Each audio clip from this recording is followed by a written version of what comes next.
ఎగురుకుంటూ వస్తున్నావు. కానీ కోసం ఎవరు వచ్చిళ్ళు మీ ఫ్యాన్స్. పోదాం.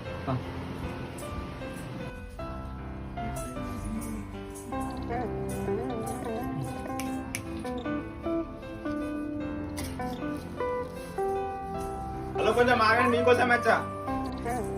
అరే ఏదిరా పాడతా, రోజు రోజు నా తలకాయ తింటాడు. ఏది నీ బాధ? కాదండి, రోజు వేరే ఈ రోజు వేరే కాబట్టి స్పెషల్ డే కాబట్టి కేక్ తీసుకొచ్చాను మీకు. Happy birthday. ఆ బర్త్డే నీకెవరు చెప్పిండ్రా చెప్పు. మీ గురించి అన్నీ తెలుసు. ఫస్ట్ అయితే కేక్ కట్ చేద్దాం. సరే ఫ్యాన్ అంటున్నావు కదా.